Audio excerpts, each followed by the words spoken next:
Der Westwall, oft als Siegfriedlinie bezeichnet, war eine umfassende Verteidigungsanlage, die das Deutsche Reich zwischen 1936 und 1940 entlang seiner Westgrenze errichtete. Er sollte als Schutz gegen eine mögliche französische Offensive dienen und umfasste über 18.000 Bunker, Stollen, Panzerhindernisse und Verteidigungsstellungen. Die Anlage erstreckte sich von der niederländischen Grenze bis Weil am Rhein nahe Basel. Die Idee des Westwalls beruhte auf der Erfahrung des Ersten Weltkrieges, in dem sich befestigte Verteidigungsanlagen als äußerst effektiv erwiesen. Adolf Hitler ließ die Linie als Gegenstück zur französischen Maginot-Linie errichten. Die Bauarbeiten wurden von der Organisation Todt durchgeführt und insbesondere ab 1938 mit Hochdruck vorangetrieben. Zu Beginn des Zweiten Weltkriegs spielte der Westwall allerdings eine untergeordnete Rolle, da Deutschland im Blitzkrieg 1940 Frankreich schnell überrannte. Erst gegen Ende des Krieges, ab 1944, gewann die Verteidigungslinie an Bedeutung. Als die Alliierten nach der Landung in der Normandie Richtung Deutschland vorrückten, versuchten deutsche Truppen, die Befestigungen zur Verteidigung einzusetzen. Besonders schwere Kämpfe fanden in den Schlachten im Hürtgenwald zwischen Herbst 44 und Frühjahr 45 statt. Die Westwallstellungen konnten den alliierten Vormarsch aber nur verzögern. Im Frühjahr 1945 wurde der Westwall endgültig durchbrochen, als amerikanische und britische Truppen über den Rhein vorrückten. Nach dem Krieg wurde ein Großteil der Anlagen gesprengt oder aufgegeben. Heute sind noch zahlreiche Überreste vorhanden, viele stehen unter Denkmalschutz oder dienen als Mahnmal. Und genau um diese Bauwerke geht es in den nächsten 10 Teilen hier auf meinem Kanal. Ich wünsche dir nun gute Unterhaltung bei dieser Folge Westwall. Herzlich willkommen zu einer neuen Folge Relikte der Vergangenheit. Ich bin Random Life und wir befinden heute uns in Nideggen, das ist in der Eifel. Und wir werden jetzt uns heute mit einem Kollegen, einem neuen Freund wahrscheinlich sogar treffen. Den kenne ich noch gar nicht, der hat mich über Social Media angeschrieben. Und der hat ein unfassbares Wissen über den Westwall und alles, was hier so im Hürtgenwald passiert ist. Also wir befinden uns quasi gerade kurz vor dem Hürtgenwald, beziehungsweise Nideggen gehört geografisch eigentlich dazu. Es gibt ja auch den Ort Hürtgenwald, aber das gesamte Gelände wurde damals von den Alliierten Hürtgenwald genannt. Warum? Das Wort Hurt, also verletzen, Schmerz, war allgegenwärtig und man hat damals quasi den Bereich hier aufgrund von Schmerz und Hürtgen dann in Hürtgenwald umgenannt. Und ja, mittlerweile gibt es tatsächlich auch den Ort und die Gegend, wie gesagt, heißt Hürtgen. Und hier ist es ziemlich urig. Schaut mal, hier gibt es so einen Holzkapitän und das ganze Dorf liegt noch so ein bisschen im Winterschlaf. Das ist wunderschön. Und ja, genauso war damals 44, 45 die Wetterlage. Es hat geschneit, es war unfassbar kalt. Die Menschen, die Soldaten natürlich, haben einen Grabenfuß bekommen. Sie sind teilweise erfroren. Ganz, ganz schlimme Zeiten damals. Und in dieser Serie, es wird also tatsächlich eine Serie werden, geht es um den Westwall. Ich habe den schon mal in ein oder anderen Videos aufgegriffen, aber ich habe noch nie komplett darüber berichtet, weil ich bin ehrlich zu euch, so viel Ahnung habe ich da nicht. Also ich kenne klassisch ich sag mal, die Grundbegriffe, aber ich habe hier, wie gesagt, den Lars kennengelernt, der kommt hier gleich und der kennt wirklich jede Schartenplatte mit Vornamen und hat sich unfassbar jetzt schon im Vorfeld für das Thema engagiert. Und ich bin mal gespannt, was wir heute sehen werden und vor allem, was ich euch in den nächsten Monaten alles zeigen werde. Und das ist gar nicht mal so verkehrt, weil Diego ist mittlerweile sehr alt, der ist auch heute nicht dabei.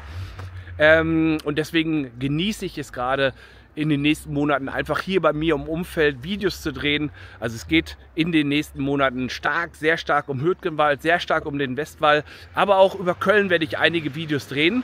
Und ja, wie gesagt, genießt einmal mit mir hier die Aussicht. Es ist wunderschön. Wir befinden uns gerade auf dem Parkplatz Nideggen und sobald der Kollege da ist, geht es auch schon los und ich glaube, da vorne kommt er, aber da ich ihn noch nicht kenne, werde ich jetzt erstmal ein kleines Pläuschchen mit ihm machen. Also von daher, stay tuned, viel Spaß und schreibt mal in die Kommentare, ob ihr den Westwall kennt. Perfekt. Was haben wir hier? Also das ist ein Grenzfachbauten, ein D3 Schartenstand, also mit 3 Scharten. Das ist ein D-Bauwerk, das hat nur, das war doch 50 bis 40 circa an Wand- und Deckenstärke. Ganz minimalistischer Aufbau, hat einen Ofen gehabt, hat ein paar Betten drin gehabt und das war es eigentlich. Oh, tatsächlich sehr dünnwandig, ne? Sehr dünn, hat eine 3 Schartenplatten 422p01. Hier vorne noch mit unter anderem noch eine verstärkte Mit normalen Schutzwand. Mit normalen Steinen, ne? Richtig, aus normalem Stein, das ist aber dann mit betoniert worden. Und was war der Zweck hier? Das war praktisch, hier war früher eine Brücke. Und praktisch gesehen, die Grenzwacht ist ja 36 gebaut als erste Anhaltspunkte. Das bedeutet, der Bunker war dafür gedacht, um hier die Straße zu verteidigen? Die Straße oder? zu sichern. Zu sichern. Auf der anderen Seite war noch eine Packgarage, wo dann eine 3,7er Pack 36 drin stand. Und ich meine, meines Wissens nach, müsste ich jetzt auf der Karte nachgucken, war da glaube ich auch noch ein D3. Genauso wie auf der Seite war auch noch ein D3. Geh mal ein bisschen näher ran. Ist gar Kannst nicht so auch einfach. reingehen. Mit dem, von wo aus? Von hinten mit. Ja, komm. Hier durch, oder? Ja, dadurch. Okay. So Leute, ihr merkt, wir haben es hier mit einem Profi zu tun. Und ich bin echt froh, weil dieses Bauwerk und diese Region habe ich tatsächlich noch nie gesehen. Und wir versuchen da mal reinzugehen. Und ihr müsst euch vorstellen, Lars, die Temperatur bzw. die Wetterbedingungen sind heute ungefähr wie damals, ne? Es war damals definitiv kälter. Noch kälter, okay. Ja.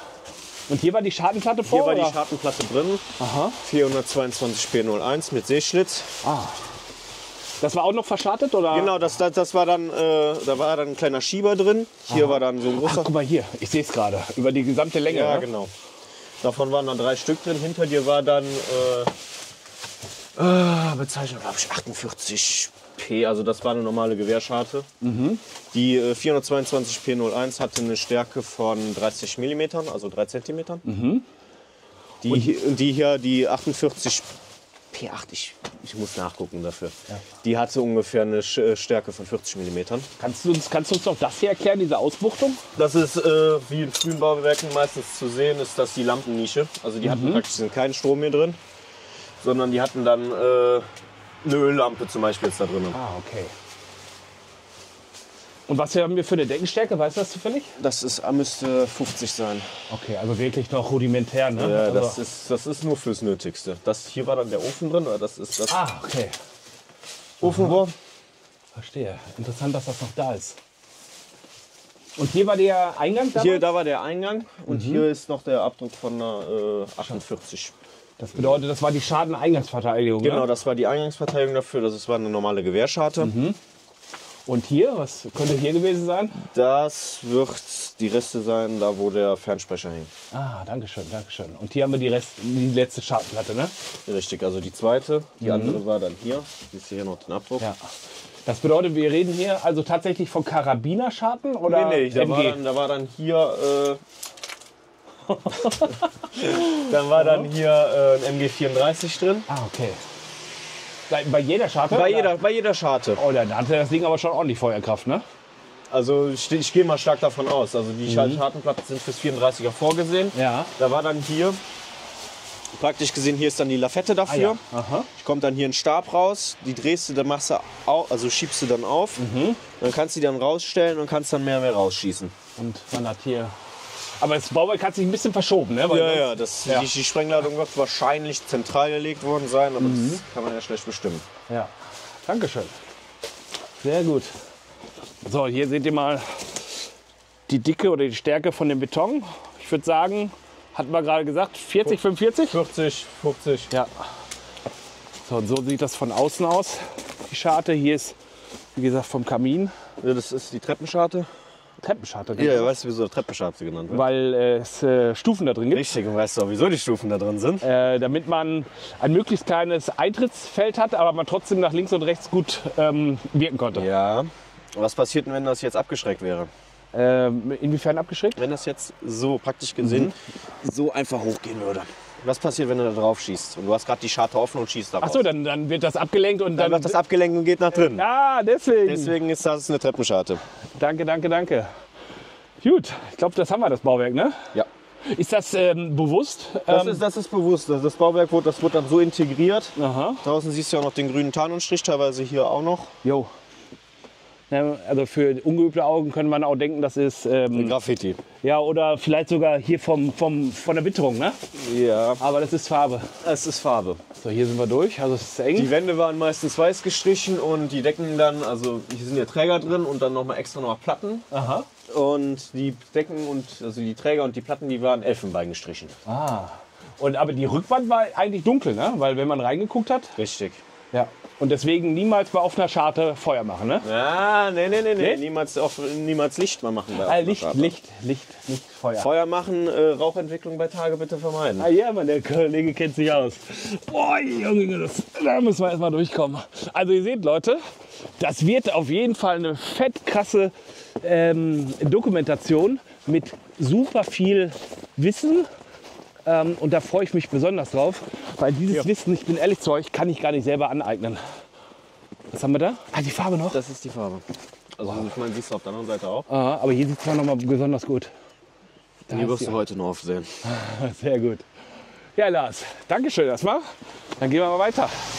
Also Leute, wie gesagt, es ist heute das Auftaktvideo.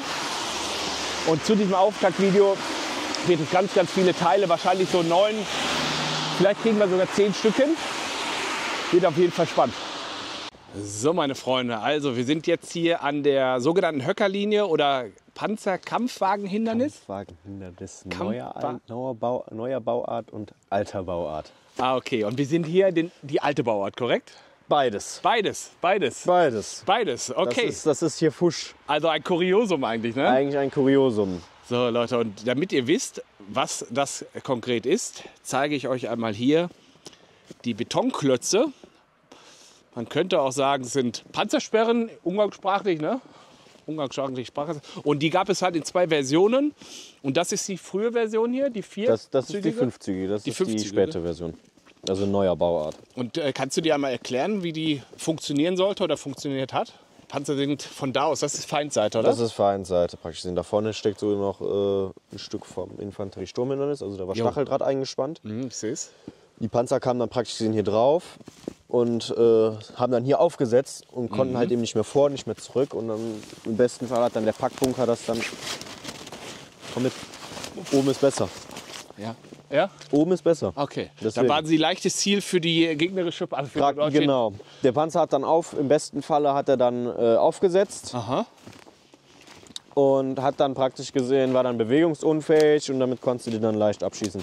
Ach, guck mal, jetzt sogar noch der Stachel. Nee, der Stacheldraht ist alt, neu. Der ist ja kein Wehrmacht-Stacheldraht. Sicher? Aber das Hindernis, vor allem hat das Patroneneinschläge. Hast du das schon gesehen? Schau mal, da gibt's Treffer. Ja. Und hier auch. Der ging wahrscheinlich hier so durch. Schönes Relikt. Und hier sehen wir eine kleine Panzermauer sogar, ne? Das Oder? ist das Oder normale Fundament dafür praktisch gesehen. Ja, alleine Also- das war ja schon schwierig hochzukommen, ne? Guck mal. Wenn da jetzt noch Stacheldraht wäre, ja. Die Panzer und die Infanterie kam von da, musste natürlich erstmal hier diese Erhebung überwinden und wurde hier natürlich schon von feindlichen MG-Feuer begrüßt. So, aber das schauen wir uns gleich noch mal von einer besseren Position aus an. Ja, ich zeig dir jetzt hier den Fusch. So, und wie gesagt, hier an dieser Stelle haben wir ein Kuriosum, ein Fusch. Denn die Deutschen haben die Panzersperre 4-zügig und 5-zügig hier zusammengebaut. Oder Das ist jetzt die 4-zügige. Das ist jetzt praktisch, die war zuerst da. da haben wir auch noch mal ein Stacheldraht. Wie heißen die Dinger? Das ist ein Infanteriesturmhindernis. Also es gibt Infanteriesturm. die eigentlichen Infanteriesturmhindernisse sind oft gerne verzinkt, haben dann oben auch eine Spitze. Oh ja, das sieht, hier kann man es sehr gut erkennen. Hier kann man das sehr gut erkennen. Wenn du jetzt noch so 200 Meter weiter gehst, hast du auf deiner linken Seite hast du ein 5-zügiges. Und auf deiner rechten hast du auch ein 5-zügiges. Und in der Mitte hast du ein 4-zügiges. Weiß man, warum man das gemacht hat? Man hat sich halt eben ganz einfach die Gedanken gemacht, das 4-zügige ist ja nicht genug. Ja. Also aufgrund dessen, dass die wollten das halt eben nicht wieder abreißen. Hier hast du noch einen Infanteriesturm in Das der Mitte. bedeutet, guck mal, da vorne haben wir das 5-zügige und hier ist das 4-zügige. Richtig. Direkt hintereinander. Das bedeutet, und man sieht auch, die ersten Drachenzähne nennt man die auch umgangssprachlich, ne? Ja. Die sind ja mega klein, ne? Hingegen da vorne ist der erste Zug schon relativ groß. Ja, das ist ja krass. Spannend, dass man direkt 2 Züge hintereinander hat. Und hier sieht man die Bauweise. Man hat ein Drahtgeflecht, Moniereisengeflecht. Und darüber hat man dann das Beton gegossen. Und hier holt sich die Zeit den ganzen Beton auch wieder. Und wir haben heute wunderschönes Wetter. Schaut mal, Leute. Also grundsätzlich ähnliches Wetter wie damals, aber natürlich heute ist es irgendwie 1-2 Grad kalt. Damals hatten wir 17, 20 Grad minus, oder? So ein Dreh. Und hier ist noch eine. Ja, das ist jetzt wieder die 5-zügige. Ist nicht dein Ernst. Guckt euch das mal an, hier vorne. Hier nochmal und hier auch nochmal. Also hier kommt definitiv kein Panzer drüber. Kommt drauf an, die haben sich oft damals Bulldozer geschnappt. Und dann haben sie Dreck drauf geschüttet, dass die Panzer praktisch drüber können. Ah, okay. Es geht natürlich nur, wenn man vorher die Pack ausgeschaltet hat, ne? Richtig. Und das konnten die Amis ja ganz gut mit Artillerie.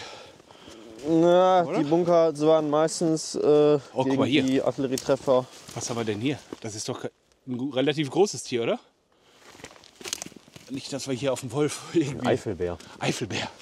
Alter, der ist schon groß hier. Der hat bestimmt 1,20 Meter in der Höhe. Bei Ne? Udenbrett haben wir eine nicht fertiggestellte. Da sind die noch mit Fundament. Weißt du, das ist das Fundament. Sehr spannend. Also für einige ist es vielleicht nur Beton im Wald. Aber wenn man weiß, wofür dieser Beton damals gedacht war. Alter, was ist das denn hier?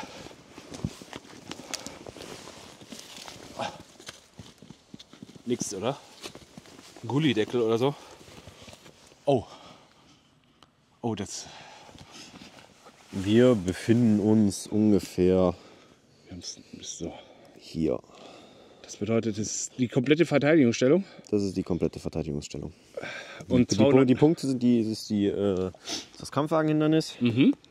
Und wir begeben uns jetzt gleich zu 193 und zu 58. Und das sind dann die Namen der Bunker oder Das wofür sind stehen die? die Wehrmachtsnummern der Bunker. Okay. Das sagt aber nichts über den Regelbau aus, oder? Nein. Okay. Nur das Symbol. Also in dem Fall hier sind das 2 Sechs-Schartentürme. Und Was ist das hier? Das ist nichts von damals, ne? ist irgendein Schrott. Ist es schon. Die Bauern laden hier schon mal gerne ihren Scheiß ab. Wurde hier gekämpft? Weiß man das? Ist Nicht, dass überliefert? ich wüsste, wie schon gesagt, das war Rückzugsgebiet von der 3. Fallschirmjägerdivision. Ja. Die haben sich hier für ein paar Tage einquartiert gehabt nach der Ardennen-Offensive. Ah, okay. Das ist einfach nur der Müll von da. So, und hier müsst ihr euch vorstellen, Leute, das war nicht nur die Höckerlinie, sondern hier war auch überall Da, Infanteriesperre, ne? vorne, hier. Oh ja, oh, der ist in super Zustand. Und die waren hier überall, ne? Ja. Kriegt man nicht mehr hoch, ne? Wenn du mal kurz hältst. Das ist übrigens Lars. Und Lars wird uns in den nächsten Episoden begleiten. Und wird sich dann natürlich auch vor der Kamera zeigen. Aber heute machen wir das einmal noch mal so. Und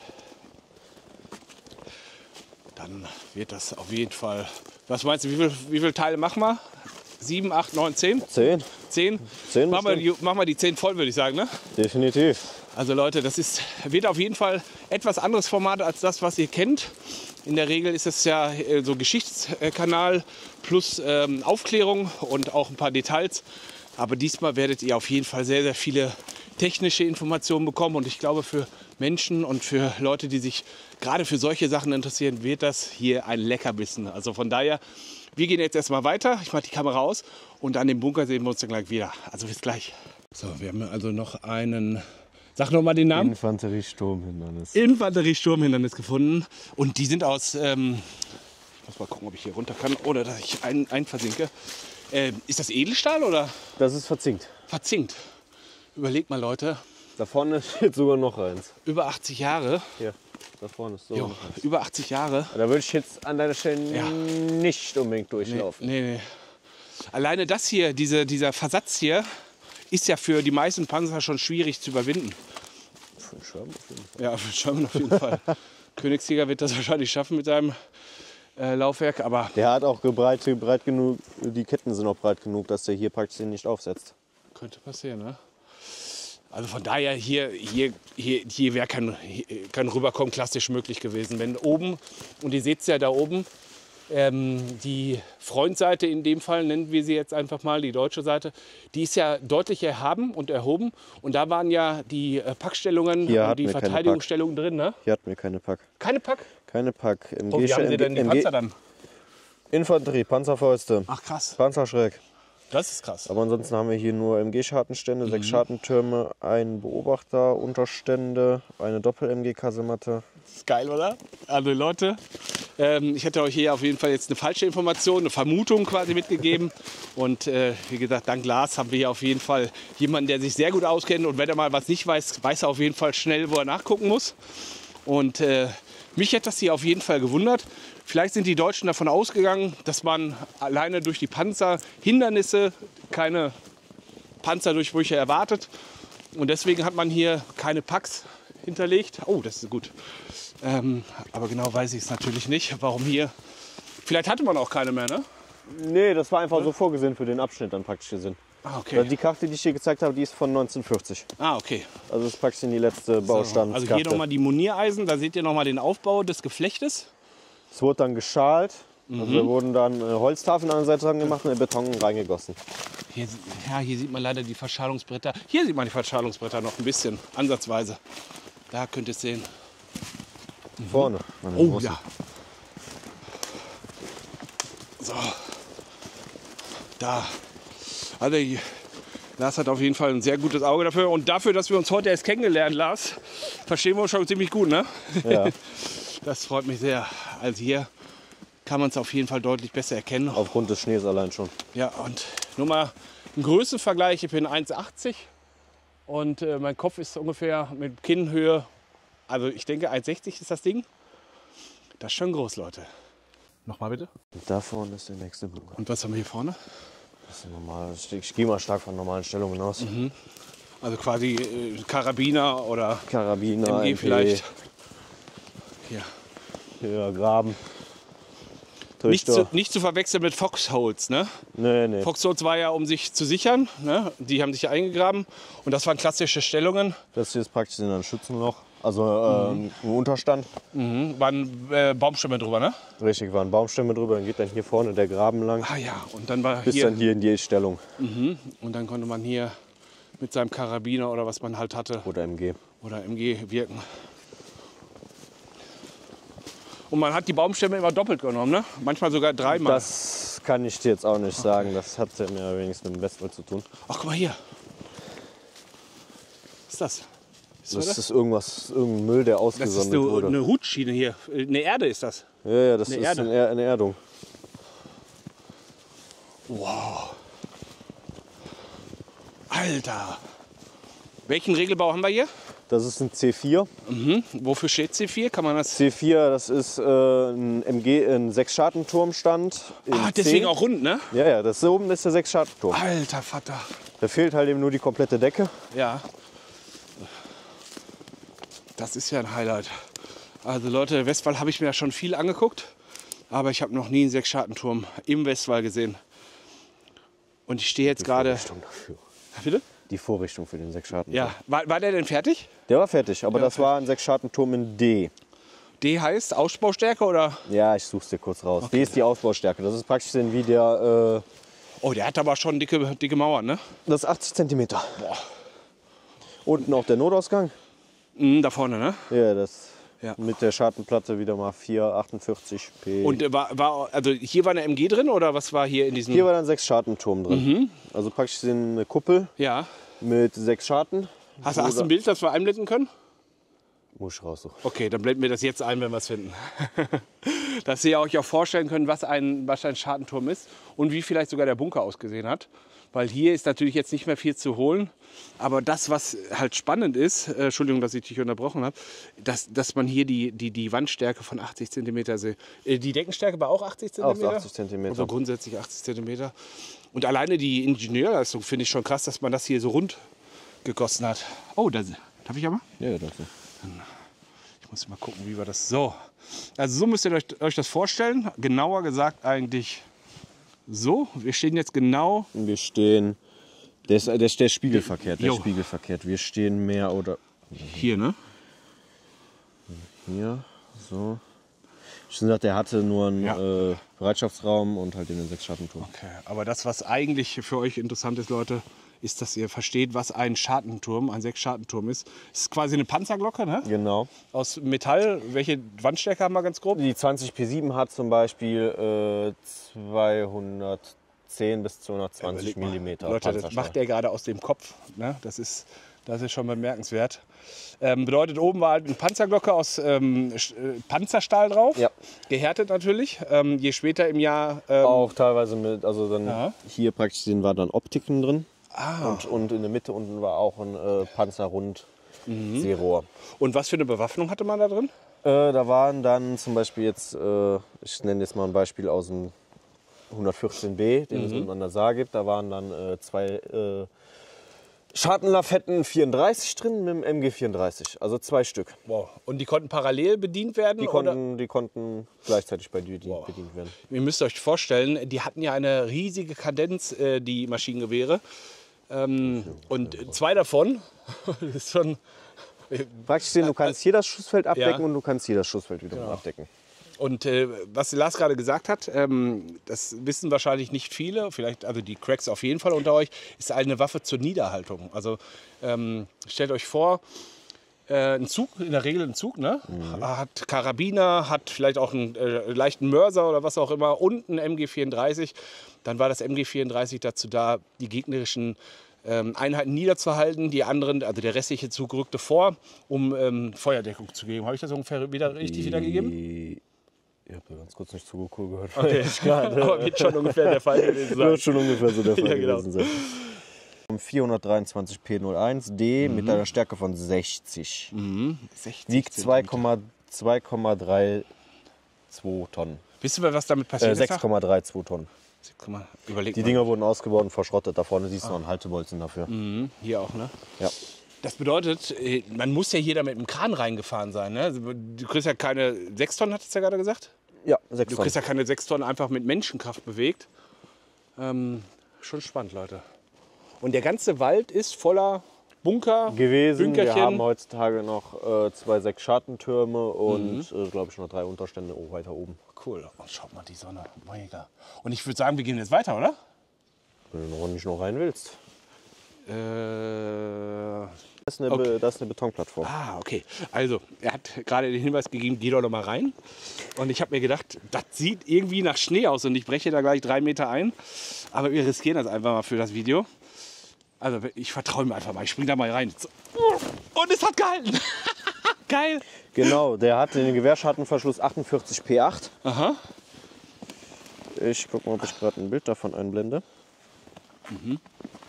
Oh, hier haben wir sogar noch Tarnfarbe. Wobei das hier innen, Nee, das ist ja kein das wird Tarnfarbe. Witterung. Das Der war ist dann innen drin wirklich, weiß. okay, das ist jetzt wirklich Witterung. So, also er ist ja 19, ich bin mehr als doppelt so alt. Ich muss Steuer auf die 20 zu, ja. auf meine alten Knochen aufpassen. So, jetzt sind wir in dem Bunker drin. In dem Cabrio-Bunker. Ja, in dem Cabrio-Bunker. Und hier sehen wir die 80 cm dicken Wände. Hier war die Nische fürs Fernmelde. Ah ja. Oh, da sehen wir sogar noch die Befestigung, ne? Ja. Hier war dann die Nische für die Fernmelde drin. Ne, das ist nur ein Monier. Das ist nur ein Monier. nach 80 Jahren immer noch. Hier. Ja, ich weiß. Hammer. dir gerade den. Genau, hier. Das ist der Schartenverschluss für hier vorne drin. So, das müsst ihr euch vorstellen, ist aus Panzerstahl. 30 Millimeter. Genau, 30 mm. Und das ist innen. Wir sind also quasi in dem Bunker drin. Das müsst ihr euch irgendwo, wo das Ding? Komm mit. Aha. Hier rein. Wie gesagt, hier schon mal der Notausgang. Hier. Hier drin. Oh ja. Also Eingangsverteidigung, ne? Genau. Die Eingangsverteidigung kannst du dann so vorstellen, dass der Schieber dann, also die Schartenplatte dann hier drin ist. Also hier war die quasi vor und dann konnte man das hier zur Seite machen. Ja. Und entweder Schrottsammler oder Verschrottung wahrscheinlich gemobst, oder? Beides. Verschrottung. Verschrottung, okay. So, und hier hat man sich damals rausgegraben. Die waren nämlich mit Kies waren die voll, Mit ne? Kies voll, Trägern und Mauerwerk. Aber das siehst du nachher noch. Okay, alles klar. So, wir befinden uns jetzt, das ist der... C4 mit der Wehrmachtsnummer 58. Dankeschön, das ist unglaublich. Haben die hier drin gepennt? Ja, die haben hier drin gepennt. Das bedeutet- Hier war der Waffenständer. Hier. Aha. Das, hier. Leute, das ist unglaublich. Und dann waren dann hier Betten Waffenständer. und hier auch Betten. Karabiner in der Regel, ne? Karabiner, genau. K98 K. Und hier waren die Betten dran, Leute. Richtig. Und die hat man, wenn man quasi Noch nicht der gepennt... Haken, Genau. noch für wenn du die Betten hochgeklappt hast. Sorry, Leute. Ich war gerade abgelenkt. Da ist der Haken noch. Ihr kennt das noch aus meinen anderen Videos von der Maginot-Linie. Nicht Maginot-Linie, Normandie. Da hat uns der Kollege erklärt, dieses System mit den Betten, das kommt von der Kriegsmarine, weil man die hochklappen konnte. Und dann konnte man die oben einhängen. Das ist mal ganz hell. Das ist doch ein Fernsprechding, Das ne? ist der Außenanschluss fürs Fernsprechnetz. Oh, das ist ja... Da ist sogar noch der Kabel sogar noch drin. Leute, ich habe ja damals in der Normandie mich gefragt, wofür diese Nischen sind. Und diese Nischen hatten unterschiedliche Funktionsweisen. Das hier zum Beispiel ist für das Fernmeldekabel und das Kabel ist sogar noch vorhanden hier. Ne? Also verteert wahrscheinlich mit Teer. Leider gesprengt oder kaputt. Hier haben wir noch... Die Dinger sind nur aus Guss. Ja, ne? Das Das ist vom Scharnier. Türrahmen. Das ist vom Türrahmen. Mega. Auch. Hier ist der Lüftungspanzer. Aha. Damit man keine Granaten einwerfen konnte. Richtig. Und wir befinden uns jetzt genau im Eingang. Und das hier, wie gesagt, Das ist die Schartenverteidigung. Hochseite. Die war dann hier auch überdacht. Das ist keine Treppe, oder? Doch, das ist auch eine halbe Treppe, ne? Quasi. Ja, das ist halt fürs C-Bauwerk eine Ja, Treppe. okay. So, und das ist natürlich nochmal ein schönes Detail, dass das noch nicht gemobst wurde, ne? Die werden selten gemobst. Ja, was will man damit noch, ne? Kannst ja mal oben frei machen und gucken, ob das Ding mehr oder weniger frei ist. Ja, musst du schon noch bearbeiten. Genau. Hier sieht man schön die Verschalung. Ja, Und hier so ein Abplatzer, aber halt vielleicht von einem... kein Tarnanstrich mehr dran. Ja. So, dann würde ich sagen, gehen wir weiter. So, meine Freunde, also ich sehe schon, die Videos werden alle sehr, sehr lang und sehr spannend, weil wir haben, und ich war ja schon häufig im Hürtgen, weil ich dachte eigentlich, ich kenne da alles wie meine Westentasche, aber ich sehe gerade Sachen, die habe ich noch nie vorher gesehen. Ne? Bitte? Wir sind ja nicht im Hürtgenwald. Ja, okay. Hürtgenwald hat nur Limesbauprogramm. Kannst du uns vielleicht auch noch mal kurz erklären, ne? Mit den jeweiligen... Also es gibt verschiedene Bauprogramme. Es gibt einmal das frühe Grenzwacht-Bauprogramm, das Limes-Bauprogramm, das Pionier-Bauprogramm und das Aachen-Sapro-Bauprogramm bzw. Neubauprogramm. Die Bunker, die wir jetzt hier haben, sind vom Neubauprogramm. Alter Schwede. Das Wir ist sind- ein 113b 6 Schattenturm. Alter Verwalter. Ihr seht es ja noch nicht, Leute. Entschuldigung, dass ich dich unterbreche mit der, aber das ist gerade... Alles gut. Das ist so krass. Das ist so geisteskrank. Schaut euch mal dieses riesige Bauwerk. Ist das der gleiche wie auf dem Burgberg? Nein. Ja, will mal nachher, wenn die Leute weg sind. Ja. Bauwerk sagen. Warte. So, was sehen wir hier? Das ist ein 113b. Stand mit 6 Schattenturm B in Ausbaustufe B neu, also das heißt gleich 250. Mit vorne einem Tarnputz. Das sind diese komischen Fasern, die da dran Genau, das sind. sind diese Fasern. Woraus die jetzt gemischt wurden, wusste ich mal. Mir fällt es aber jetzt gerade nicht ein. Die Anlage an sich ist gesprengt, Ein riesen. aber den Rest seht ihr gleich drin. Okay. Unglaublich. Bedeutet, dass die Wandstärke immer gleich auch Deckenstärke ist? Ja, Okay. B neu ist 2 Meter Wand und 2 Meter Decke. Ja, also wir haben hier gerade zwei Leute, die sich auch dafür interessieren. Und deswegen werden wir jetzt erstmal oben uns den Sechsschartenturm anschauen. Richtig. Sechs 20x7. 20x7. Also wie gesagt, ich habe euch schon im Vorfeld gesagt, der kennt jede Schartenplatte mit Vornamen. Und das bestätigt er gerade. Es ist so geil. Es ist wirklich so geil. Also Lars, vielen, vielen Dank schon mal im Vorfeld und natürlich auch für heute, dass du uns hier die Möglichkeit gibst, diese wirklichen Juwelen zu sehen. Und Im Saarland haben wir bessere Juwelen, das sag ich dir jetzt schon. ich zeige euch mal ganz kurz den Tarnanstrich. Oder den Tarnputz. Das ist ja, Alter, das ist ja richtig hart. Das ist Putz, genau. Alter, Leute, das ist, ich dachte, das wären so Faserplatten, aber das ist richtig hart. So, dann versuchen wir mal da hoch zu kraxeln. Der WH 316 in Saarbrücken hat auch diesen Tarnputz. So wie viele andere Bunker auch.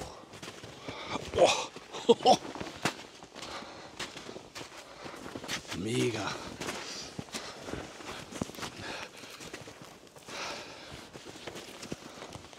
Weißt du zufällig, ob damals die Vegetation genauso war? Oder hat man das weggemacht, damit man was sehen konnte? Das Problem ist, es ist schwer zu sagen. Die Schussfelder des Bunkers waren in den meisten Fällen eigentlich frei. Aber für die Tarnung hat man wahrscheinlich sehr... Wow. Es gibt zum Beispiel Baumbrunnen, das sind dann so Steinkreise. Aha. Die wurden dann damit wurden dann die Bauwerke dann praktisch gesehen geschützt. Aha. Also die Bäume davon wurden geschützt bei den Bauarbeiten, sodass die Bäume praktisch gesehen da beständig bleiben und die Tarnung noch geben. Leute, woher soll man das sonst wissen? Das ist unglaublich. Schaut mal hier. Ich war ja in Polen bei den großen Küstenbatterien. Die hat man natürlich auch entfernt. Und das sah ähnlich aus. Auch von den Deutschen damals. Also wie schwer war der hier? Weißt du das zufällig? Also ich habe viel im Kopf, aber alles jetzt auch Man kann nicht alles haben. So. Aber drehbar war der nicht, ne? Nee. Der war nicht Wir sind drehbar. hier keine Maginot-Linien. Okay. Und man hat es hier tatsächlich abgesperrt, damit die Tiere nicht 20 anfallen. B7 hat 51 Tonnen und 250 Meter. Auch nur Maschinengewehr oder war hier schon... Auch MG 34, 2 Stück. Krass. Also ich habe ja eben das als Beispiel genommen gehabt.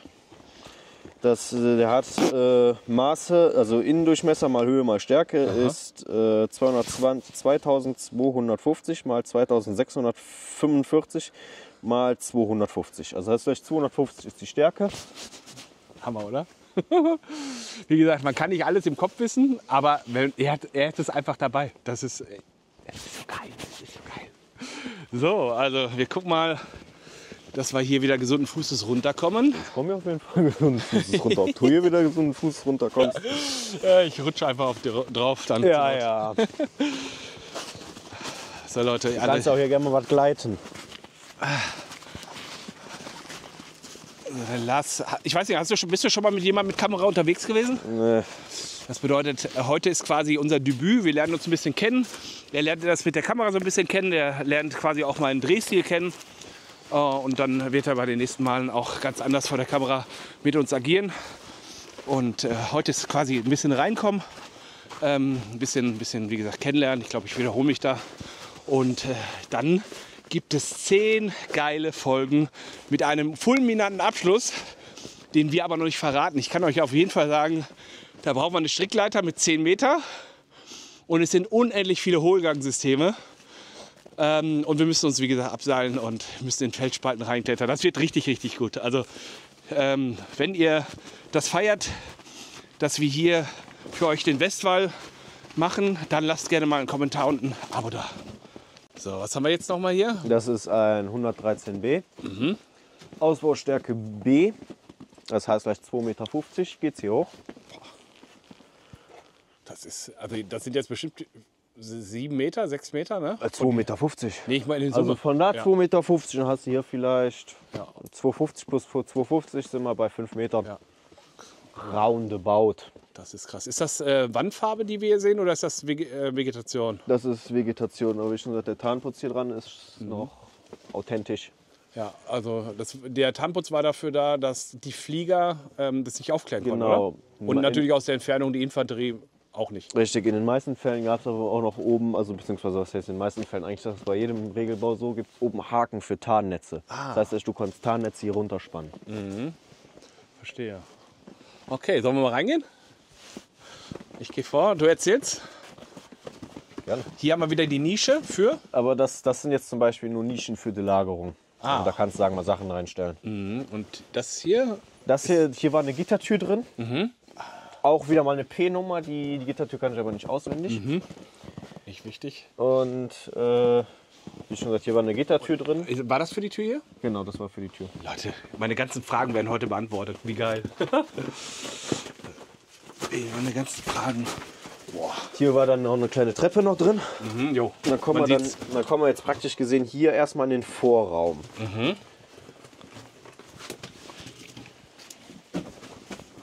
Also Das ist Sprachrohr oder ist das für eine Kamin das gewesen? das ist Entlüftung. Entlüftung. Das ist die Entlüftung, praktisch gesehen. Boah, guck mal hier, diesen Träger. Habe ich noch nie gesehen, einen Träger. Sogar mit Trägernummer hinten, das Orangene. Oh ja, was steht da drauf? W2 oder? W2, glaube ich. W2. Oder, L, nee, 115. 115. Das ist einmal umgedreht. Boah, schau mal hier. Die Stalaktiten sind mit Eiszapfen umgeben. Wunderschön. Oh. Ne, so viel Zeit muss sein, dass wir auch mal die schönen Dinge hier zeigen. Wunderschön, Leute. Schaut euch das an. Wie aus einer anderen Welt. Vor allem den Bunker, den siehst du ja von außen gar nicht, ne? Nö, wenn du von der Feindseite kommst, siehst du den nicht. Jetzt habe ich schon eine Stalaktit in den Nacken. Ja, dann darfst du nicht ins Auge kommen. Das ist richtig unangenehm. Opa.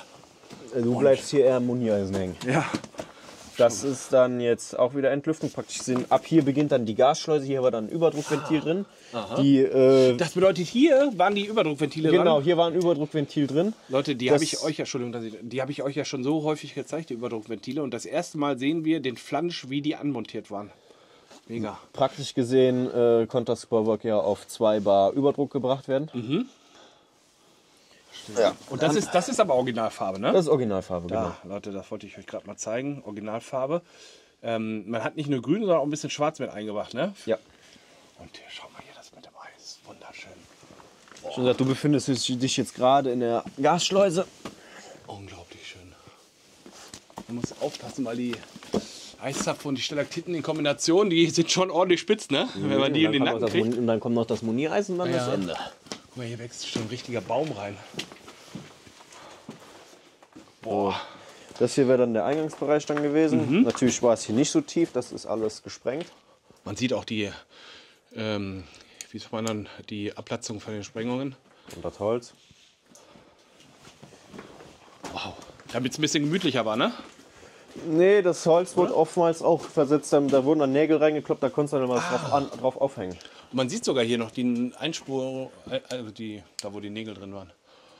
Und jetzt, da haben wir die Zahl. Gehen wir ein bisschen näher rein. Krass. Und der hier, wie eine Eishöhle. War dann hier vorne, war dann auch wiederum eine 48 P8 drin. Eingangsverteidigung, Genau, und da siehst du hier nochmal die Entlüftung. Das Rohr müsste nach da vorne gehen, wo du gerade meintest mit dem Sprachrohr. Das ist das, was von da kommt, das geht hier einmal so rum. Verstehe.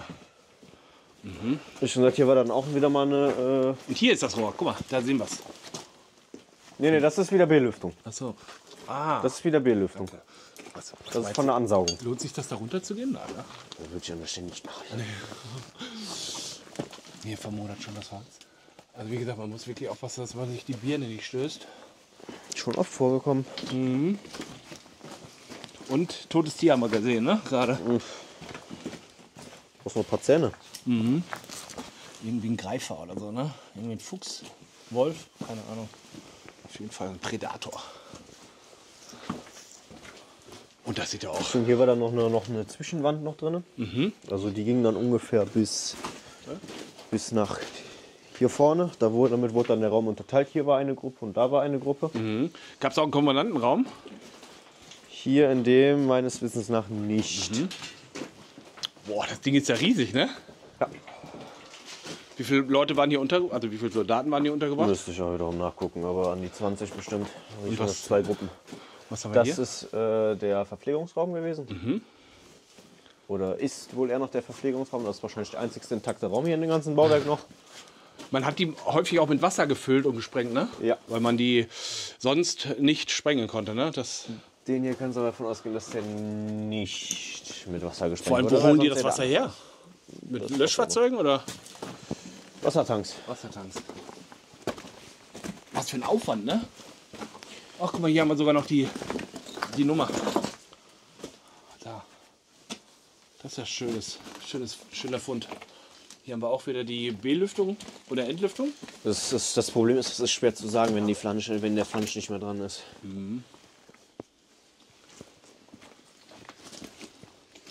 Wie das gewumst haben muss, ne? Und hier.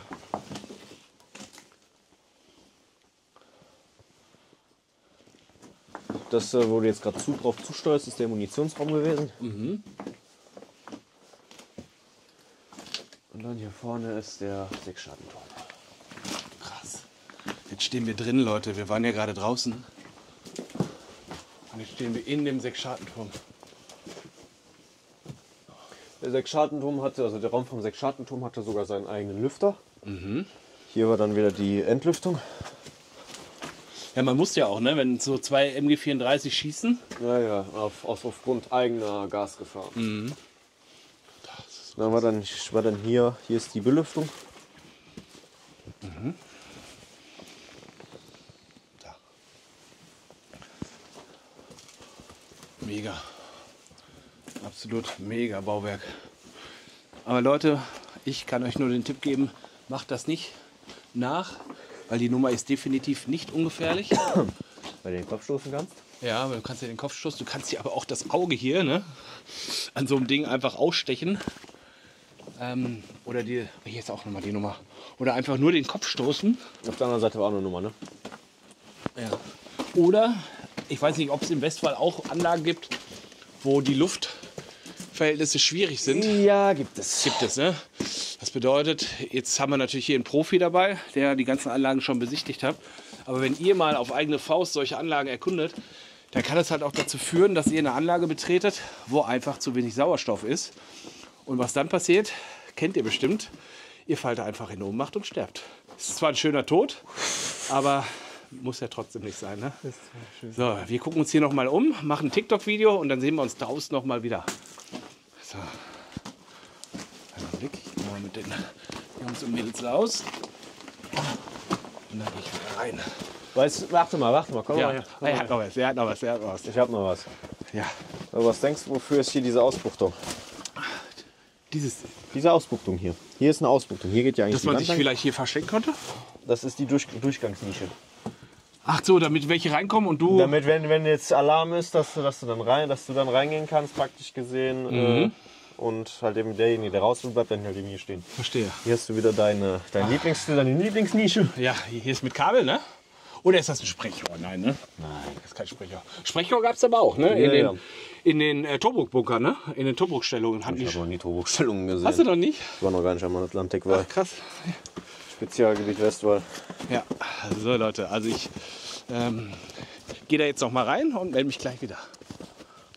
Da vorne siehst du die Reste vom Sanitätsbunker. Ah ja. Danach kannst du deine Kamera nicht wieder ausmachen. Mhm. Dann gehen wir noch ein kleines Stückchen. Okay. Also hier sehen wir einen alten Bunker auf der rechten Seite, natürlich gesprengt.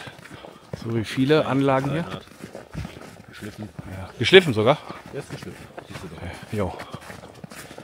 Da ist nicht mehr viel zu holen, Leute. So, wir haben jetzt erstmal ein kleines Fußmärchen vor uns in dieser wunderschönen Gegend hier. Das ist ein Sanitätsbunker. Ah ja, was haben wir hier? Das war ein Regelbau 32, ein Sanitätsunterstand. Mhm. Praktisch gesehen, wie es auch als Museumsbunker im Hürtgenwald gibt. In Simonskeil, ne? Genau. Das bedeutet, die Leute wurden hier dann entweder mit Tragen oder vielleicht auch mit einem Fahrzeug hingebracht und wurden dann hier versorgt, ne? Richtig. Und im Zweifel dann auch rückwärtig dann in Krankenhäuser verbracht, ne? In Lazarette. In Lazarette, genau. Genau, spannend auf jeden Fall. Also von daher bis gleich. Mega. Und ist direkt warm hier drin. Auch gesprengt, also jedenfalls war der Versuch da, ne? Ja. Guck mal, da einen alten Nagel. Lohnt sich halt immer auf den Boden zu schauen. Wenn wir zurückgehen müssen und Gummistiefel holen müssen, dann naja. Was müssen wir holen? Wenn wir jetzt gleich zurückgehen müssen und Gummistiefel holen müssen, dann naja. Das wäre nicht so cool, ne? Aber das ist ziemlich schon schlimm. Wofür waren die Minetenanlagen? Wie schon gesagt, Lagerstollen, Sanitätsstollen, Unterstand. In dem Fall aufgrund dessen, dass das so nah am Sanitätsbunker ist, Ja. gehe ich mal davon aus, dass das ein zusätzlicher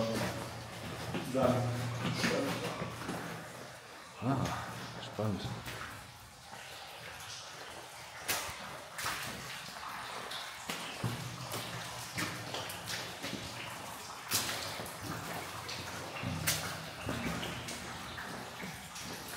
Das Ding hat auch ein eigenes Signal. Ja. Funktioniert heute leider nicht mehr, ne? Den Rollgang in der Pfalz ist das so, dass die Dinger sogar Gas haben. Krass. Schaut mal, sogar ausbetoniert. Was ja nicht unbedingt Standard war, ne? Ich sagte, der ist ausbetoniert. Was ja nicht unbedingt. Das sollte eigentlich immer Standard sein.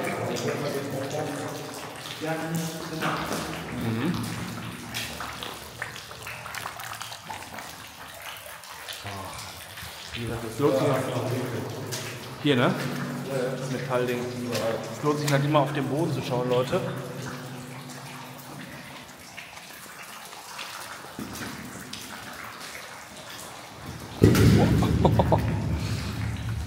So, ich dachte schon, hier liegt irgendwie eine Granate, aber das ist einfach nur ein Rohrstück. Das ist schon wirklich beeindruckend. Eine Nische. Hätte ich nicht gedacht, dass es sowas im Westwall gibt. Ja, du siehst ja schon alles. Was haben wir hier? Eine Gierkiste. Ist nicht dein Ernst. Schaut euch das mal an. Das hier sind die Reste von der deutschen Gasmaske. Yo. Ey, das ist nicht dein Ernst. Schaut mal, Leute. Über 80 Jahre. Einfach noch hier. Sogar noch. Ey. Mega. Oder hier Reste von Schuhen, ne? Und nicht dein Ernst. Alter. Das hast du auch schon gesehen hier? Von einer Gasmaske? Das ist von Gasmaske, das ist der Stutzen, der hier drauf kommt. Guck mal hier. Sie Sicht. Entschuldige. Ladestreifen? Ja. Ey, das ist ja hier ein richtiges Sammelsurium. Das hier sind die Scheiben von der Gasmaske. Aha. Ersatzscheiben, ne? Genau. Ey, das ist ja nicht dein Ernst. Doch, das hier müssen auch Reste von der Gasmaske sein. Alter Vater. Koppel, hier, warte mal, Halter für eine Gasmaske, ne? Reste von der Gasmaskendose, ganz viel Leder. Leder. Das hat noch alles erhalten, ist das so? Mhm. Hier Patronenreste. Das hier ist zum Beispiel Dum-Dum-Munition, irgendwann sprachlich genannt. Das Label, das ist britische Beutemunition. Ach, krass. Oder das war mal ein Feldspaten. Krass. Ist das noch, wie schwer ist das? Jo. Hat sich schon auch ein bisschen aufgelöst, ne? Der wurde umgebrochen, wenn du mich fragst. Was ist das hier? Oh, das ist schwer. Das Problem ist, Ja. Alter Vater. Das ist ein geiler Fund.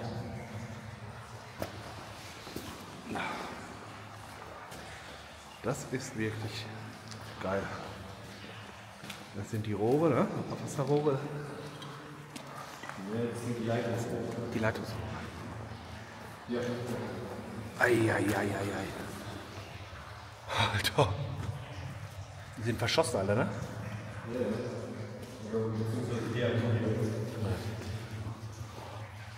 Der ist richtig aufgeplatzt, der.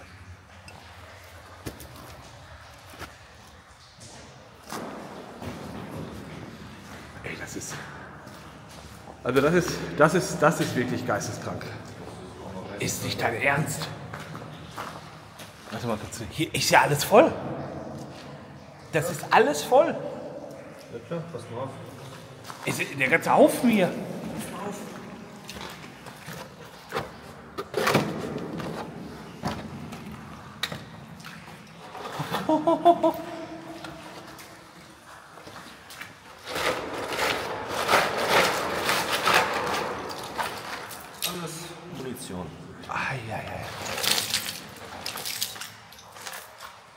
Unglaublich, Leute.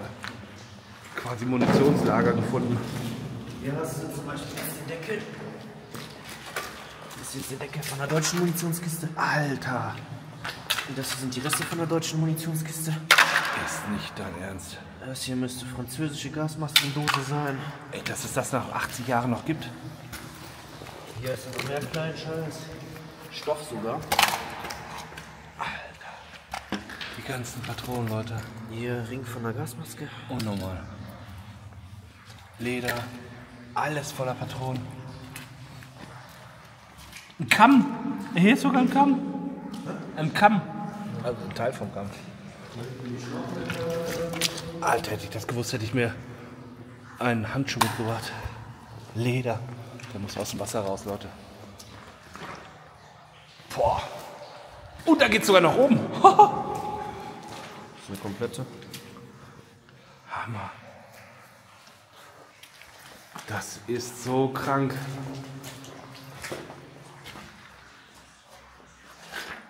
Auch wieder Knochen.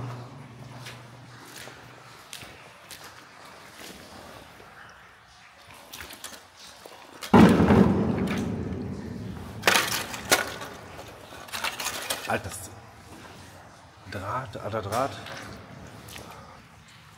Und Leder, Schuhleder. Ja, gehen wir hoch, ne? Watch your steps. Also das ist definitiv ein Highlight, Leute. Und alter Vater. Eine Peitsche. Also ich dachte schon, das wäre eine Peitsche. Nee, ist gerade. Ja, ja. Boah. Die Miniaturanlage hier, die ist auch komplett fertig gebaut. Viele wurden nicht mehr ganz ausgebaut. Da hast du praktisch diese betonierten Eingänge und dann ist danach halt eben alles im Rohbau. Ja, die kennen wir tatsächlich.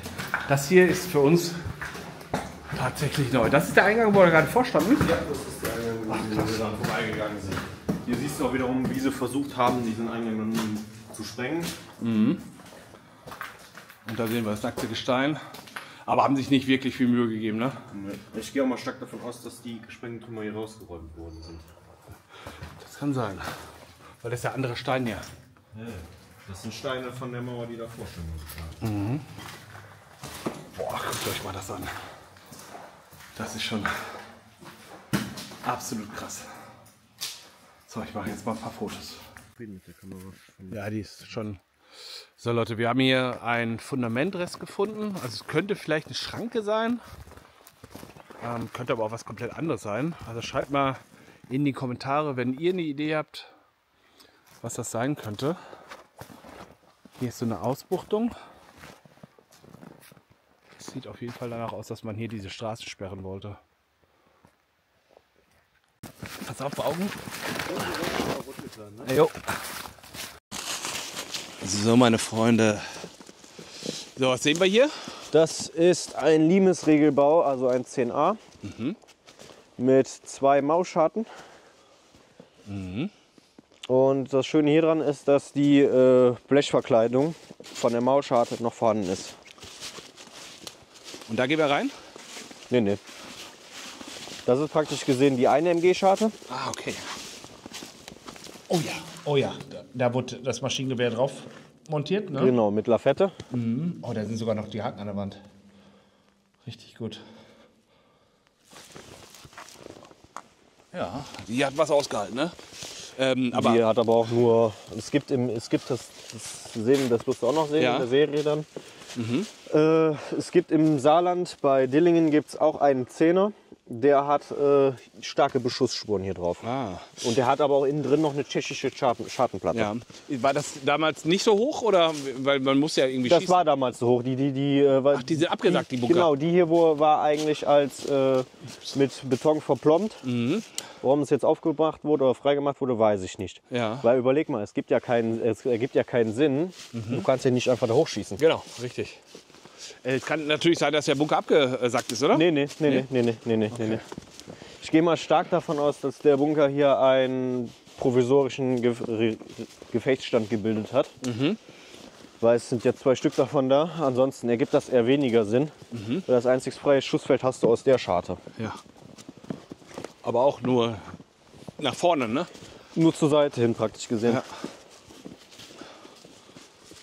Was du hier auch schön noch zu erkennen ist der Teeranstrich. Praktisch gesehen hier bis hierhin war aufgeschüttet. Ah. Das bedeutet, man hat also nur... Also überall da, wo es eigentlich dieses Schwarze siehst, das ist aufgeschüttet gewesen.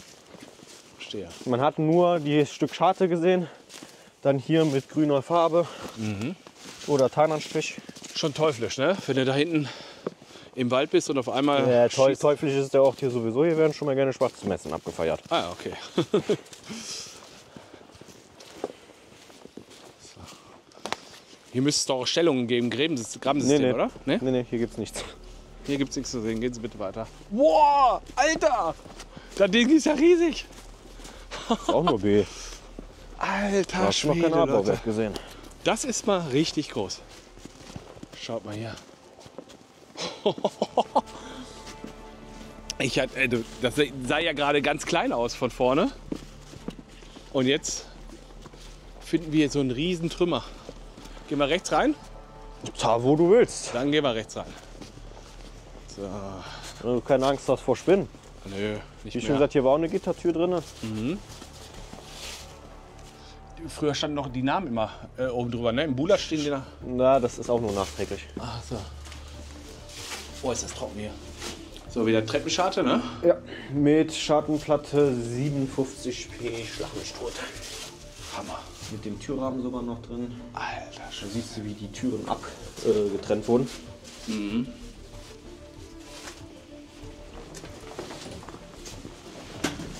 Und wie viele von den fetten Viechern hängen hier? Noch keine. Noch keine. Nee. Aber du kannst uns bestimmt erklären, wofür die ganzen... Genau, das hier war der Werkzeugständer, weil dieser kleine Abstand hier. Dann war hier ein Gewehrständer, also wir befinden uns jetzt gerade in der Gasschleuse. Hier vorne wieder die Abluftleitung aus der Gasschleuse. 2 Gewehrständer, ein Werkzeugständer und das hier war dann das Ofenrohr. Das ging dann durch bis nach hinten. Und was haben wir hier oben? Das sind die Haken. Also hier konnten Die natürlich... sind vielleicht auch nachträglich angebracht worden, oder? Nee, die sind schon so. Du siehst ja, dass das Ja, das ist Wenn richtig. wir jetzt durch den Eingang gekommen, siehst du natürlich Hakenkreuzschmiererei oder was auch immer das sein soll. Ja, irgendwas. Und da oben steht eigentlich noch die Bunkernummer. Also geh mal ruhig durch. Oh. 1979, aber das ist Nee, hier natürlich oben. Hier. V2B. V2B. Das ist original. Das ist original. Richtig. Das ist Hier oben ist noch die Farbe. Ist eigentlich halt, wie schon gesagt, Elfenbein gestrichen gewesen. damit man wenig Licht brauchte, oder? Richtig, also die Wände waren in den meisten Fällen weiß. Hier sind sie grün. So seegrün. Aber ansonsten waren sie dann eigentlich, die Decken und die Deckenträger waren da in Elfenbein gestrichen, genauso wie die Türen. Oh, krass. Und hier hatte man aber auch eine schwere Panzertür drin? nee, oder das war nur hier ausschließlich? Hier war nur eine Gittertür drin. Ach, krass. Der Bunker hier, also der Regelbau, der wurde hier nach dem Entwurf des Führers gebaut. Praktisch gesehen, weil der Führer sich gewünscht hat, aufgrund der Erfahrung des Ersten Weltkrieges, dass du praktisch nochmal einen Eingangsvorraum hast. Weil ansonsten stehst du ja draußen vor geschlossener Türe und du stehst halt eben jetzt hier vor geschlossener Türe und bist dann nochmal geschützt. Absolut. Und kannst theoretisch noch mal ein paar Schüsse abgeben, ne? Ja. Und da, hier war eine Panzertür drin, Hier ne? war dann eine Panzertür drinnen. Die Zeichnung kenne ich jetzt auch nicht auswendig. Und dann kam es dann hier in die Gasschleuse rein. Dann war dann hier eine Gasschutztür drin. Und hier vorne hast du auch noch Beschriftung. Hier waren 2 Lüfter. Da war dann hier oben meistens ein VW-Vorfilter. Beziehungsweise das Lüfterrohr, das ging von da hinten bis hier vorne durch. Krass. Und das ist die Schießscharte, ja. Genau, das ist die 57P8 oder P7. Hier haben wir, glaube ich, sogar noch ein bisschen Farbe. Genau, hier hast du noch Beschriftung, Sprachrohr. Also ein Sprachrohr ging dann nach vorne zum ersten MG-Stand und das zweite ging dann zum anderen MG-Stand. Also das hier kannst du davon ausgehen, das geht so durch, also gerade durch. Das andere knickt halt eben ab und geht halt eben nach vorne. Und hier waren die Betten dran, ne? Genau, das hier sind die Wettenhalterungen, AA3 Wetten. Kannst davon ausgehen, 1, 2, 3, 4, 5, 6, 7, 8, 9. Mal 3, ne? 9 mal 2. Mal 2. Hier können die aufgehangen werden. Also 18 Leute. Es gibt es noch Deckenhaken, die sind dann hier zwischen den Platten fest. Dann sind wir, die haben ja hier, die Ketten gehen ja hier runter. Und hier vorne ist das Kabelrohr, praktisch gesehen. Also hier siehst du auch noch den Fernmeldekabel noch rausgucken. Krass. Hier war dann der Fernsprecher dann befestigt. Damit konntest du dann in dem Sinne in das Fernsprechnetz einwählen. Dann hatten wir hier noch einen Gewehrständer. Hier vorne. Musste ja immer nah an der Tür sein, ne? Dass man nicht Ja. Aber wir hatten, wie schon gesagt, 2 Stück in der Gasschleuse und einen hier im Bereitschaftsraum. So, dann stand hier der Ofen, weil das hier ist der Durchgang vom Ofenrohr. Steht auch hier. Oh ja. Oh ja. Da siehst du auch noch ein bisschen was die Elfenbeinfarbe. Oh ja. Krass. Ich dachte immer, die wären blau. Grün. Nee. Von innen nur alles Elfenbein, alle Metallteile. Da ist dann wieder die Entlüftung. Ich habe auch noch auf dem Tablet auch noch den Belüftungsplan von dem Bau hier. Den wir jetzt einblenden. Alter. Schon lässt sich wahrscheinlich nicht da bewegen. Ich habe einen Hammer mit. Weil, pass auf, der Witz ist, mit dem Hammer kannst du die Dinger wieder beweglich machen. Da klopfst du 2, 3 Mal gegen, dann kannst du Laufen wir wieder. laufen dann wieder. Das ist halt Qualitätsstahl. Ja, der wird uns überleben. Und was für Beschuss konnte diese Anlage aushalten?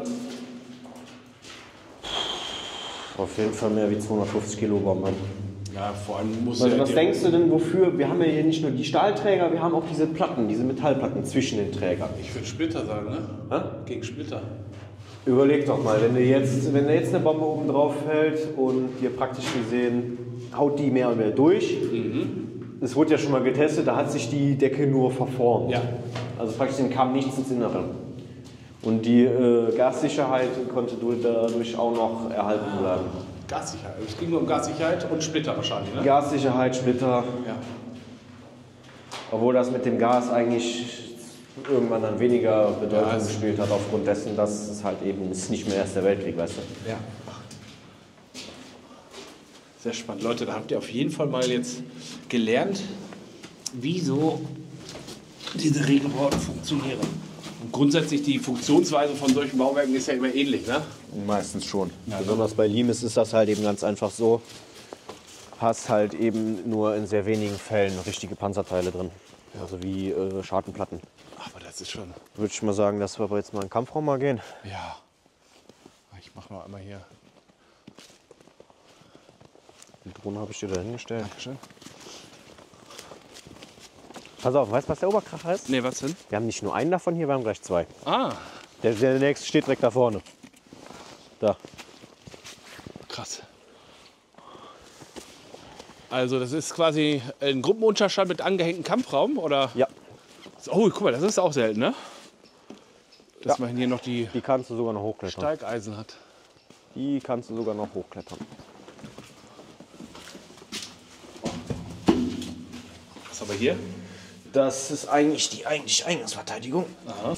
Wir hatten hier dann praktisch gesehen 2 Holzlafetten, das wirst du aber dann noch im 316 noch sehen, die hier drauf angebracht waren. Die konntest du auch mehr oder weniger dann noch verschieben, rausschieben.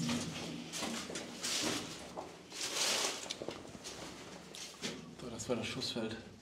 Also ich kann mir nur vorstellen, also ich habe ja mal ein bisschen über Mulat und so gelesen, da sagt man, der wäre versackt über die Jahre. Deswegen, ne, ist nicht. Weil irgendwie das Schussfeld macht ja so gar keinen Sinn hier, ne? Nee, wie schon gesagt, deswegen haben sie auch die Dings zugemacht. Hier unten siehst du das Sprachrohr. Wenn ich dir mal kurz mein Mikro hier gebe, können wir auch testen, ob es noch Ja, geh mal rüber, geh mal rüber. Ich lasse dir nur kurz hier das Mikro noch hier. Ah, nee, wir haben jetzt 2.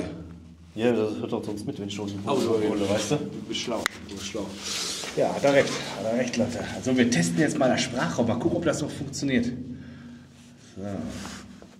Ich lege das mal da rein, dann müsste das auf jeden Fall gut zu hören sein. So, da liegt das drin.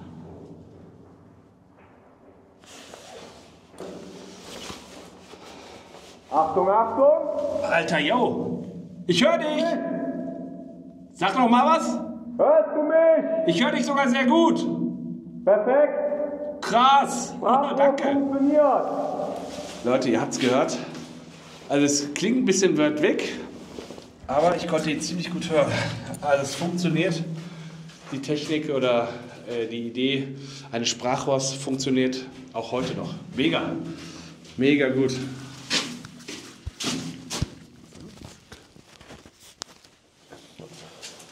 So, und hier war, wie gesagt, auch oder wäre auch Maschinengewehr installiert gewesen. Aber müsste nicht normalerweise irgendwo eine Halterung oder Befestigung sein? Eigentlich ja, ne? Es gibt dafür eigentlich eine Befestigung, aber können ja mal einblenden, wie das eigentlich aussieht. Ja. Weil man kann das, glaube ich, auch nach vorne und nach hinten ziehen. Ne? Genau, Auf so man einen Schlitten. kann, also das MG ist praktisch gesehen auf dem Schlitten. Ja. Das ist irgendwie, fehlt was, ne? Aber guck mal, hier haben wir noch Sprachrohr. Und da steht auch oben drauf. Normalerweise, steht drauf, normalerweise hast du dann hier noch irgendwo noch stehen, Licht machen, nur bei geschlossener Scharte. Was wiederum auch keinen Sinn macht, weil du hast hier keine Scharte. Ja, ne? Die ist offen. Es gibt in seltenen Fällen, gibt es da, wie schon gesagt, bei dem 10er in Dillingen, gibt es zum Beispiel, da ist eine tschechische Scharte eingebaut, auch mit Beschussspuren und alles. Aber es ist halt eben, wie schon gesagt, seltene Fälle. Es gibt auch einen 23er mit Scharte, aber... War der jetzt verbunden mit dem, wo du gerade warst? Hätte ich das da vielleicht auch haben müssen? Oder Nee, den eigenen? das war jetzt nur der eine, wo ich reingeholt habe. Okay. Nice. Richtig nice. Also wenn du hier drin schießt, ich habe schon mal selber ausprobiert, das ist ziemlich laut. Wie Ja. schon gesagt, der Kampfraum hat hier vorne auch noch einen Gewehrständer. Hier. Gab hier Und hast du den Gurtfüllertisch gesehen? Gewinn? Den Gurtfüllertisch. Nee. Gut, Füllertisch. Hier vorne, wie du hier auch sehen kannst, Ja. war ein Gurtfüllertisch. Den konntest du dann hier hochklappen. Fest arretieren, ne? Ja, konntest dann hochklappen, konntest fest arretieren. Du saß dann meistens ein armer Grenadier, der dann seine Aufgabe verrichten durfte und durfte dann mit der Kurbel dann den Gurt füllen. Aber wenigstens hat er was zu tun gehabt. Ich glaube, zwischen den Kampfeinsätzen wird es langweilig, oder? Ja. Kann passieren, ne? Also, meine Freunde, also, Lars hat ja gerade gesagt, es gibt hier noch einen zweiten und den wollen wir natürlich auch dokumentieren. Guck mal, die Schneise ist hier ohne Schnee, komischerweise. Ja, weil das hier sicke nass ist. Voilà. Ein Hase. Oh, auch ein Brecher, ne? Der andere ist tatsächlich in einem besseren Zustand. Na komm, dann gehen wir auch trotzdem mal Liegt der rein. tote Fuchs noch da drin? Oh, hier haben sie komplett rausgebrochen, ne? Ja. Weißt du, warum das so klein gemacht ist? Um Material zu sparen oder was ist der Grund? Meistens um Material zu sparen. So Leute, hier sind die Satanisten gewesen. Ach guck mal, hier haben wir Rauchentwicklung am Tage vermeiden. Vermeiden, oder? Na doch. Der hier ist einmal jetzt komplett spiegelverkehrt. Und die Platte lässt darauf schließen, dass hier eigentlich ein... Filter? Nein. Die gibt ja zwei verschiedene Arten von Überdruckventilen. Es gibt eins, das schraubst du und einmal diese Plop-Dinger. Ah. Verstehe. Ja, genau. Haben gestern auch beide gesehen in dem Video. Tiger.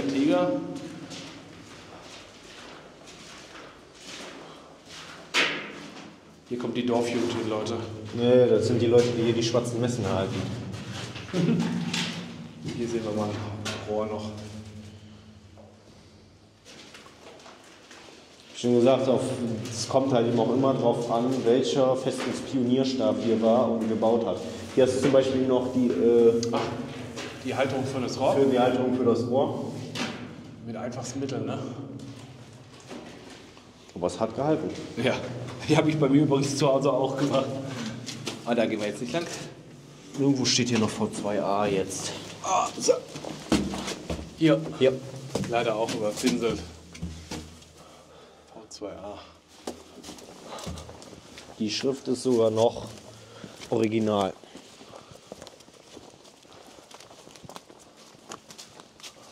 Ah, hier hätte man doch eine Treppe mal für uns reinbauen können, ne?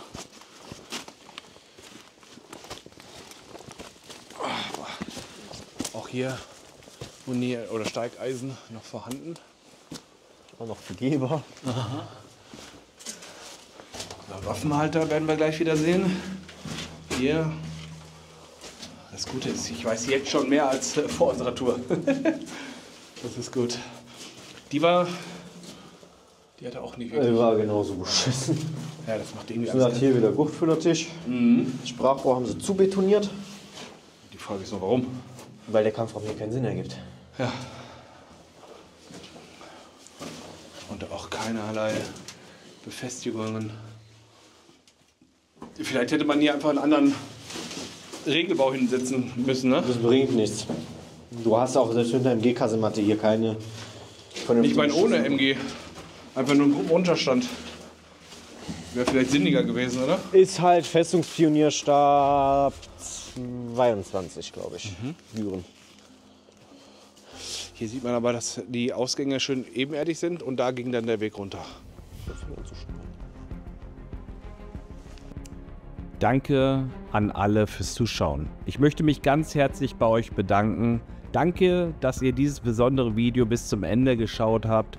Einen ganz besonderen Dank geht natürlich an Lars, der uns mit seinem Wissen und seiner Unterstützung geholfen hat, diese Sonderfolge zu ermöglichen.